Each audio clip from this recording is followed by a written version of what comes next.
Hello and welcome everyone to episode 7 of season 2 of Digitales. मेरा नाम फैजान सैयद है, founder and CEO of east river.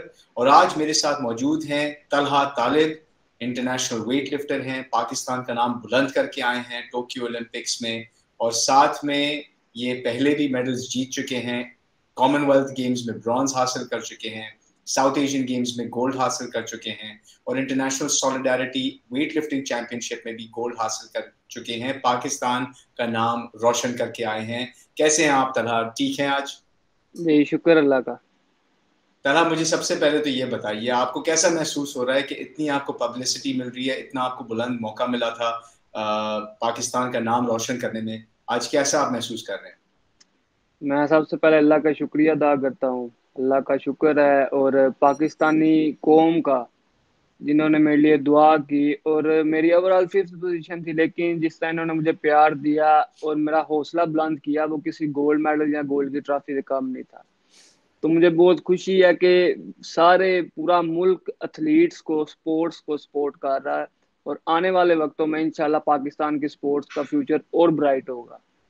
मुझे ये बताइए कि अगर आप किसी एक शख्स का शुक्रिया अदा करना चाहें कि उन्होंने आपको यहाँ तक पहुँचाया, वो कौन शख्स है? मेरे वालिद साहब, क्योंकि 8 साल की उम्र में वो जो मेरे कोच थे नवीद असलम मलिक मरहूम, उन्होंने और मेरे वालिद साहब ने मेरे पे बहुत मेहनत की। और 2015 में उनकी डेथ होगी मेरे कोच की। उसके बाद से अब तक मुझे मेरे वालिद साहब ने ही संभाला है, उन्होंने मुझे कोचिंग की। और जैसे भी हालात हुए, मैं अगर मेरा दिल नहीं किया ट्रेनिंग करने को या मेरा हौसला जहाँ पे टूटता था, तो मुझे मोटिवेट करते थे कि कोई बात नहीं, इन हालात के साथ आप फाइट करो। तो उनका मैं दिल से शुक्रिया अदा करता हूँ। आज जो भी हूँ, जैसा भी हूँ, उनकी वजह से हूँ। क्या वालिद साहब आपके वेट लिफ्टर थे? जी, वो पाकिस्तान के वेट लिफ्टर भी थे और पावर लिफ्टर भी थे।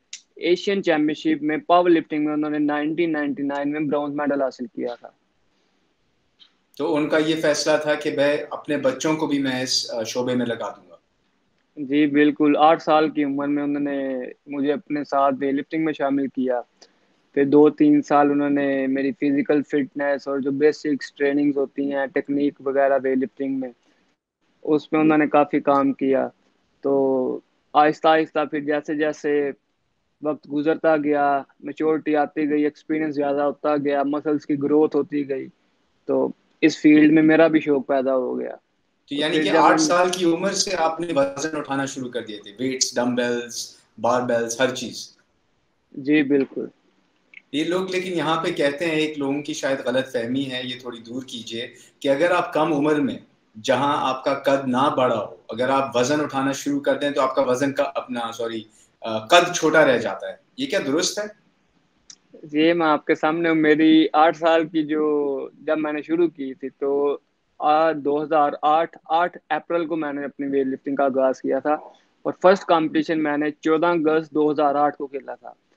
उसकी मैंने फोटोज भी शेयर की हुई हैं इंस्टाग्राम पे। और जैसे जैसे हर साल मेरे कंपटीशन होते थे, वो सारी मेरी फोटोज मेरे वाले साहब ने पूरी एल्बम रखी हुई है।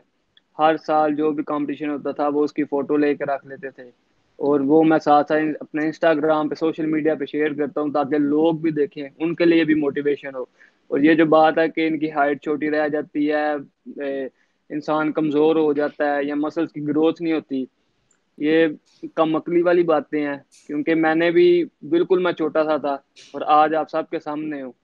और एक अच्छा एथलीट बनने के लिए, अच्छा वेट लिफ्टर बनने के लिए, आपको कम उम्र से ही वेट लिफ्टिंग का आगाज करना चाहिए।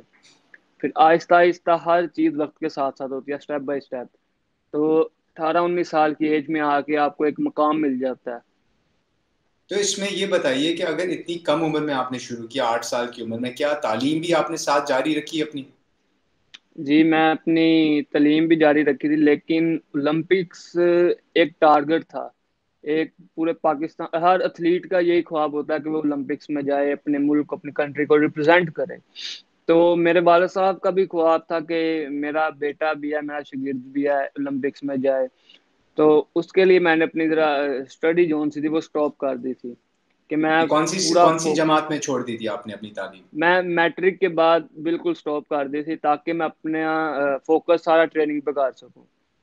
क्योंकि ओलंपिक्स का टारगेट ऐसा कि इसके आगे कोई कंपटीशन नहीं है, तो दिन रात मेहनत करनी थी, तो इसमें बहुत कम टाइम मिलता था, रेस्ट भी करना होता है, डाइट प्लान पूरा, ट्रेनिंग प्लान। तो ट्रेनिंग इसलिए मैंने स्केड्यूल क्या था? अगर आपने तालीम एक तरफ कर दी अपनी, तो आपका ट्रेनिंग स्केड्यूल कितना कितने तवील अरसे के लिए था, और क्या था स्केड्यूल? थोड़ा सा बताएंगे इसके बारे में।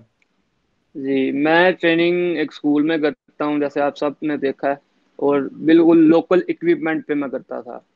और ट्रेनिंग का जो टाइम था वो मेरा स्कूल की टाइमिंग के साथ था। अब स्कूल अगर 6 बजे लग रहे हैं, 6:30 लग रहा है, मुझे उससे घंटा पहले ट्रेनिंग करके फारिग हो जाना था। और मैं सुबह 2:30 या 3 बजे से लेके, यानी कि तहज्जुद से लेके फजर तक, और शाम को असर से लेके इशा तक ट्रेनिंग करता था। काफी काफी सारे घंटे, यानी कि दिन में 5 से 6 घंटे की ट्रेनिंग थी आपकी स्कूल समेत। जी और जब ओलंपिक्स की तैयारी कर रहे थे और स्कूल छोड़ दिया था, तो ट्रेनिंग के कितने घंटे आप कर रहे थे? जी। जब आपने स्कूल आवाज छोड़ कट। दिया था, तो जब जी आप जी। ओलंपिक्स के करीब थे, तो कितने घंटे रोजाना ट्रेनिंग कर रहे थे, यानी कि बिल्कुल ओलंपिक्स से करीब? ओलंपिक्स के करीब, अब मैं जो 3-4 माह से जो अपना प्लान, बिल्कुल प्रॉपर एक प्लान बनाया था, उसमें मैं सुबह और शाम को मिला के, यानी कि 4 घंटे सुबह और 4 शाम को, 8 घंटे की लगातार प्रैक्टिस करता था। और इसमें मुश्किल मुझे टाइम मिलता था रेस्ट का, या कोई आउटिंग वगैरह का अपने दोस्तों के साथ। काफी दोस्त भी इस बात से नाराज होते थे कि आप मिलते नहीं हो, लेकिन एक टारगेट है मेरा। मेरा टारगेट था पूरे पाकिस्तान को लेके चलना है। एथलीट जब रिप्रेजेंट करता है प्लेटफॉर्म पे, तो उसके सीने पे झंडा लगा होता है, तो उस पर डिपेंड करता है कि वो अपनी कंट्री को किस तरह रिप्रेजेंट करेगा, क्योंकि पूरी दुनिया देख रही होती है। तो मेरी यही ख्वाहिश थी कि अच्छे से अच्छा मैं परफॉर्म करूं, ताकि पूरी दुनिया में पता लगे कि पाकिस्तान से भी कोई एथलीट है, पाकिस्तान में भी टैलेंट है, जो ऐसे इस कंपटीशन पे, इस लेवल के कंपटीशन पे आके परफॉर्म कर सकता है। और उस लेवल पे पहुंचने के लिए ट्रेनिंग आपने बताई, 8 घंटे की ट्रेनिंग आप कर रहे थे। इसके साथ दो और चीजें हैं बड़ी इंपॉर्टेंट ट्रेनिंग के हवाले से। एक तो आपका रेस्ट है और उसमें नींद पूरी करना, और एक आपका न्यूट्रिशन है और किस तरह के खाने और न्यूट्रिशनल रिक्वायरमेंट पूरी करना है। थोड़ा उस पर बात करेंगे, न्यूट्रिशन के हवाले से आप क्या करते थे? मेरा जो डाइट प्लान है सारा, वो मेरे वाले साहब ही बनाते हैं, क्योंकि मेरी जो हर गेम की, हर स्पोर्ट्स की जो है डाइट बिल्कुल अलग होती है। तो हमारी वेट लिफ्टिंग है, पावर गेम है, तो इसमें आपकी बॉडी में पावर होगी तो आप वेट लिफ्ट कर सकते हैं। तो मेरी डाइट ये होती थी, मटन, बीफ, फिश, और नाश्ते में अगर 4-5 अंडे खा लिए, उसके बाद बादाम वगैरह, काजू वगैरह। फिर रेस्ट करके पूरा प्रॉपर 8-9 घंटे नींद लेके जब उठता हूँ मैं नमाज पढ़ के, तो फिर मटन या बीफ। फिर रात के वक्त बिल्कुल लाइट खाना, ताकि हर चीज़ नॉर्मल रहे। तो सप्लीमेंट्स इसके साथ मेरे, ट्रेनिंग के बाद प्रोटीन शेक, उससे पहले प्री वर्कआउट शेक। तो ये सब कुछ मेरे वाला साहब भी प्लान करते हैं। तो इसका मतलब खाना, रात का खाना आप हल्का रखते थे, लेकिन सुबह का नाश्ता आप दबा के भारी नाश्ता करते थे वर्कआउट से पहले। जी बिल्कुल। और इसमें जो सप्लीमेंट्स का रोल था या प्रोटीन शेक का रोल था, इसके बारे में बताएंगे, इसने किस तरह से आपकी हेल्प की? अब हमारे जो वेट लिफ्टिंग है, या कोई भी एथलीट है, उसके बॉडी वेट को पर केजी 2 ग्राम प्रोटीन चाहिए होती है। तो हम खाने से या बीफ मटन वगैरह से इतनी प्रोटीन नहीं ले सकते। जितना भी ज़्यादा से ज़्यादा अगर हम किलो खा ले, तो मेरे ख्याल से उसमें मुश्किल 50-60 ग्राम ले लेंगे। तो प्रोटीन शेक्स, उनका एक स्कूप ही 30-32 ग्राम का होता है। तो इसके साथ साथ फिर वो ट्रेनिंग पे डिपेंड करता है कि ट्रेनिंग आप किस तरह जा रही है, आपको स्टिफनेस कैसी है, थकावट कैसी है। तो प्रोटीन सप्लीमेंट्स के स्कूप जो उनसे हैं, वो ट्रेनिंग पे डिपेंड करता है, एक लेना, दो लेना है। तो सप्लीमेंट्स भी ज़रूरी है, साथ साथ डाइट भी ज़रूरी है, और मेन जो चीज़ है वो रेस्ट है। क्रिएटिन का बड़ा इस्तेमाल होता है वेट लिफ्टिंग में, आपने भी यूज किया होगा। नहीं, मैंने क्रिएटिन मैं आज तक नहीं यूज़ किया। सिर्फ मैं दो चीज़ें यूज़ करता हूँ, प्रोटीन और प्री वर्कआउट, प्री साथ मल्टी वर्कआउट। वाइटामिन। तो अब आपने इतनी मेहनत की, न्यूट्रिशन पे काम किया, अपनी रेस्ट पूरी की और ज़ाहिर है 8 घंटे का स्केड्यूल बनाया आपने और पूरी तैयारी की। आपको ओलंपिक्स कमेटी है पाकिस्तान में, जी उन्होंने जी कैसे आइडेंटिफाई किया कि हाँ हमने तलहा को भेजना है वेट लिफ्टिंग कैटेगरी से? ये थोड़ा प्रोसेस समझाएंगे हमें? जी, मैं आपको बताता हूँ। 2015 से मैंने अपना इंटरनेशनल कैरियर स्टार्ट किया था। और जो हमारी वेट लिफ्टिंग फेडरेशन है और ओलंपिक एसोसिएशन है, क्योंकि सब सीनियर है, मोस्ट एक्सपीरियंस जितने भी हैं, मोस्ट एक्सपीरियंस है। तो ये पोटेंशियल जोन सा होता है एथलीट में, या कोई भी अगर जिस तरह वो अपनी गेम को रिप्रेजेंट करता है एथलीट, तो लोगों को नजर आता है कि यार ये आगे जाने वाला है। तो 2020 की जो ये ओलंपिक्स है टोक्यो की, इन्होंने तब से मेरे पे पूरी मुझे सपोर्ट की। मेरे डाइट के अखराजात और सप्लीमेंट्स के अखराजात पाकिस्तान ओलंपिक एसोसिएशन ने और पाकिस्तान वेट लिफ्टिंग फेडरेशन ने, इन्होंने ये सारा मैनेज किया मेरे लिए, ताकि मैं मेंटली फ्री होके अपनी ट्रेनिंग जारी रख सकूं। तो ओलंपिक से पहले जो मेरे 6 क्वालिफायर राउंड थे ओलंपिक्स में जाने के लिए जो रिक्वायर्ड थे, उनमें इन्होंने काफ़ी मेरी मदद की। और लेकिन मैंने डायरेक्ट क्वालिफाई नहीं था मैं कर सका, 2-3 राउंड में रहते थे। तो आईओसी को, पाकिस्तान ओलंपिक एसोसिएशन और पाकिस्तान वेट लिफ्टिंग फेडरेशन ने नाम भेजा था कि he is most deserving player in our country.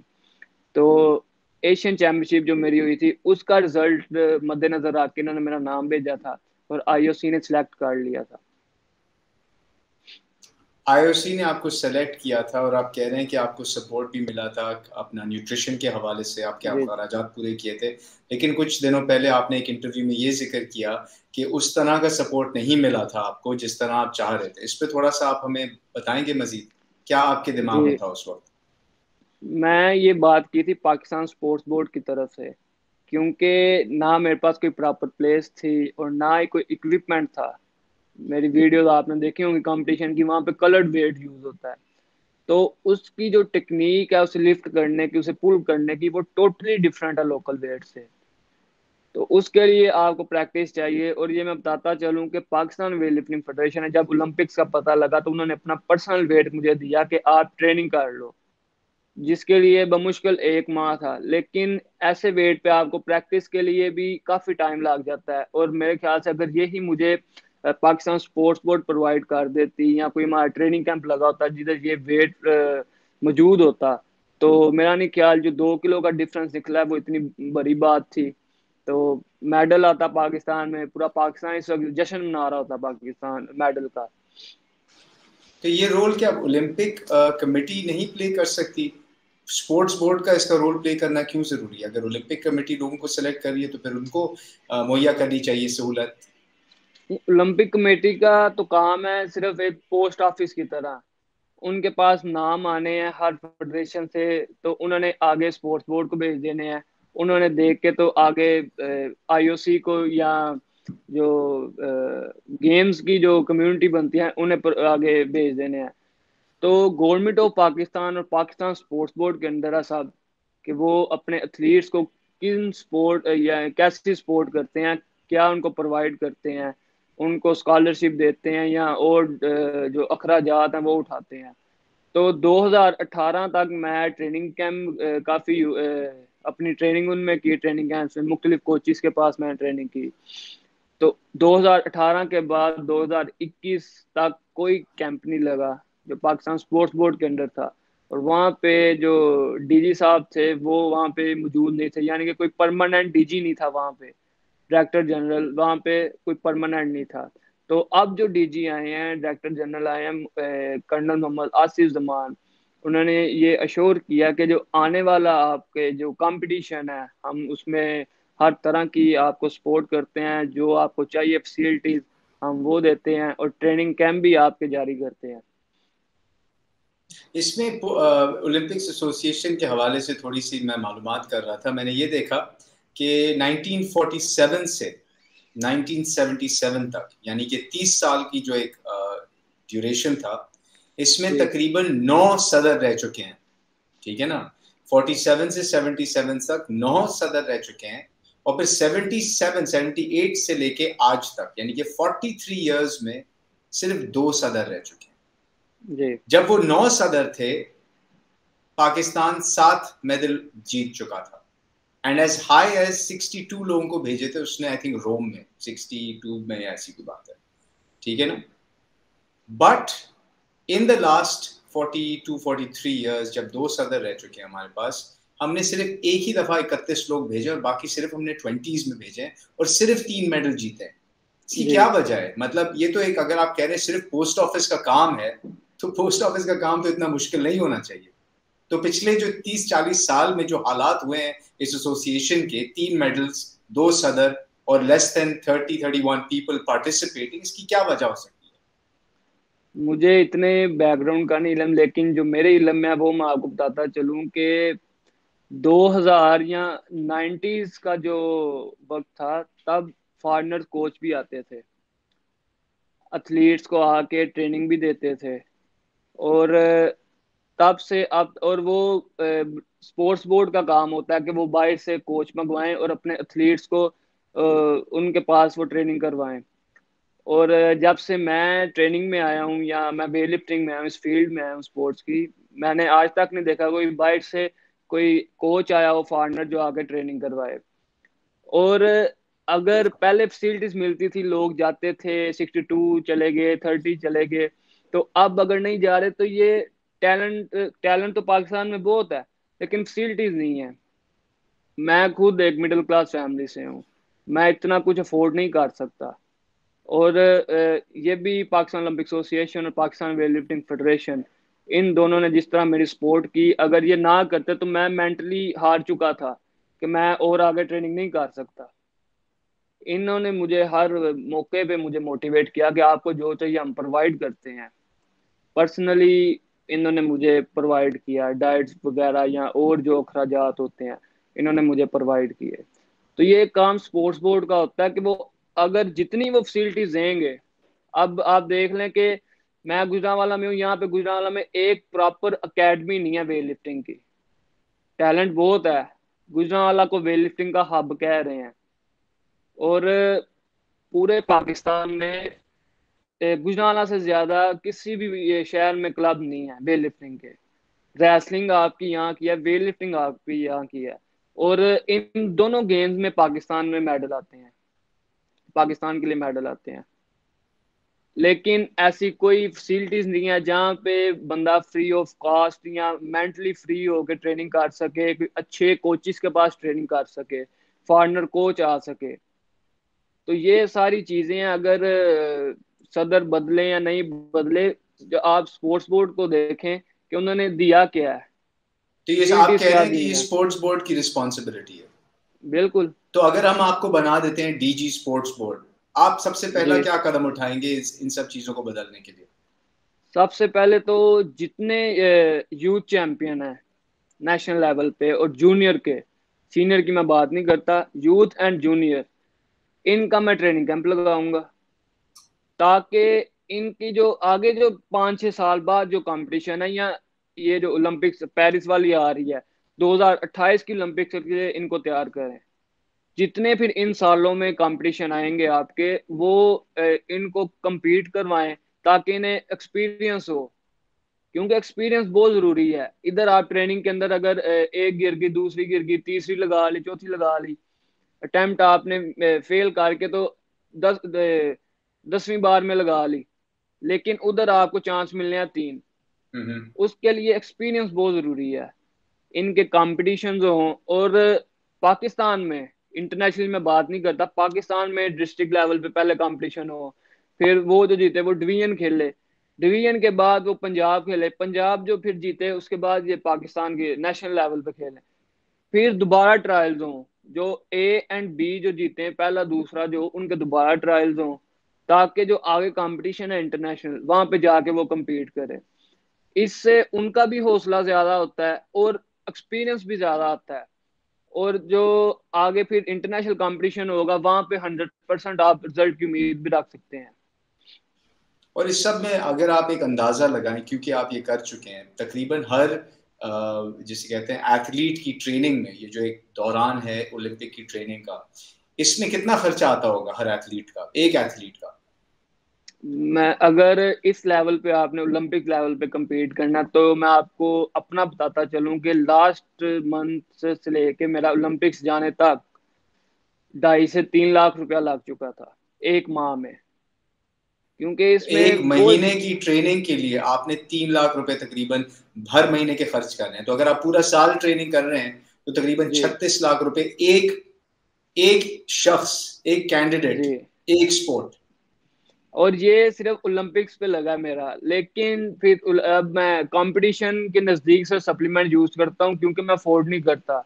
वो भी मुझे फेडरेशन या पीओए, मुझे पाकिस्तान ओलंपिक एसोसिएशन भेज देती है कि आप ये यूज करें, आप अपनी ट्रेनिंग को जारी रखें, कोई मुश्किलात ना आपको आए। तो मैं इतना नहीं अफोर्ड कर सकता। अगर गोश्त है, गोश्त का भी आपको पता है कि वो 1200-1300 या 1400 रुपए किलो है। तो अगर मैं रोज का 2-2.5 किलो खा रहा हूँ, तो वो मैं किस तरह अफोर्ड करूँ? इसमें स्पॉन्सरशिप्स का क्या रोल है आपने देखा है? अब आप तो बाहर भी गए टोक्यो में, दूसरे आपने वेट लिफ्टर्स के साथ भी आप रीजनल कॉम्पिटिशन्स में भी पार्टिसिपेट किया है।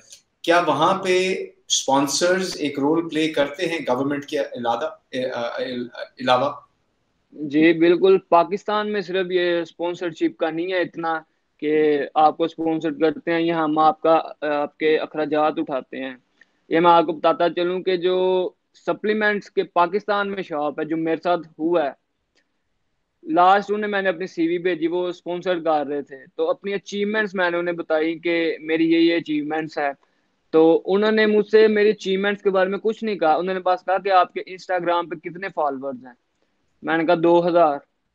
तो कहते हैं कि नहीं, कम से कम 10,000 होने चाहिए, फिर हम आपको स्पॉन्सर करेंगे, तो आप हमारी फिर ऐड करना।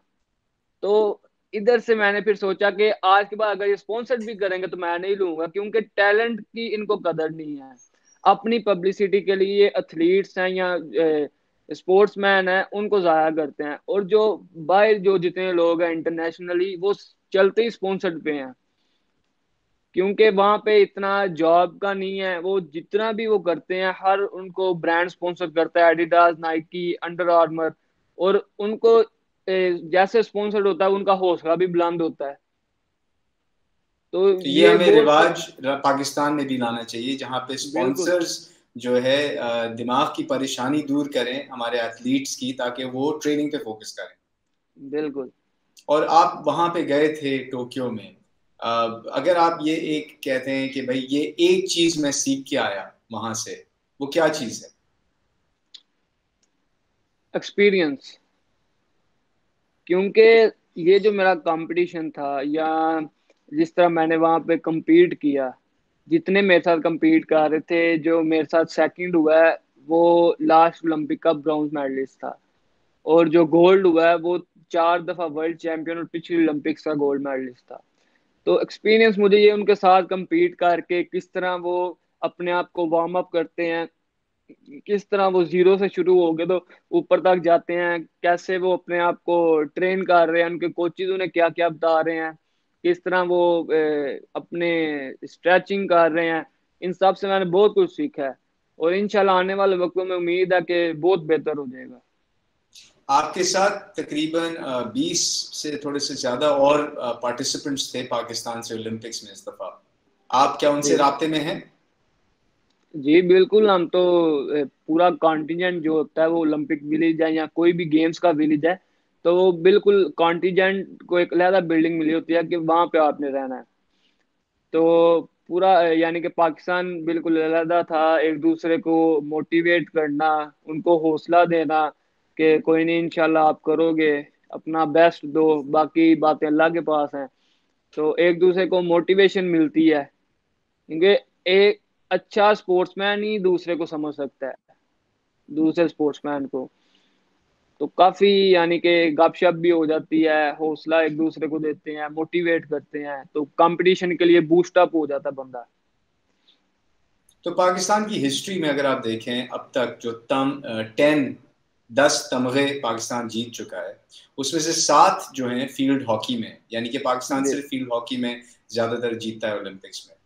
आने वाले वक्तों में, यानी कि अगले 10-20 साल में, आप क्या समझते हैं, क्या फील्ड हॉकी ही रहेगा पाकिस्तान का एरिया ऑफ फोकस या जहां से वो जीत सकता है, या आप देख रहे हैं कि जो आजकल टैलेंट आ रहा है वो डिफरेंट एरियाज में, क्योंकि ओलंपिक्स में इतनी कैटेगरीज हैं जिसमें हम पार्टिसिपेट करते भी नहीं है, लेकिन आप क्या देखते हैं कि कोई और कैटेगरी जिसमें पाकिस्तान आगे नाम अपना रोशन कर सकता है?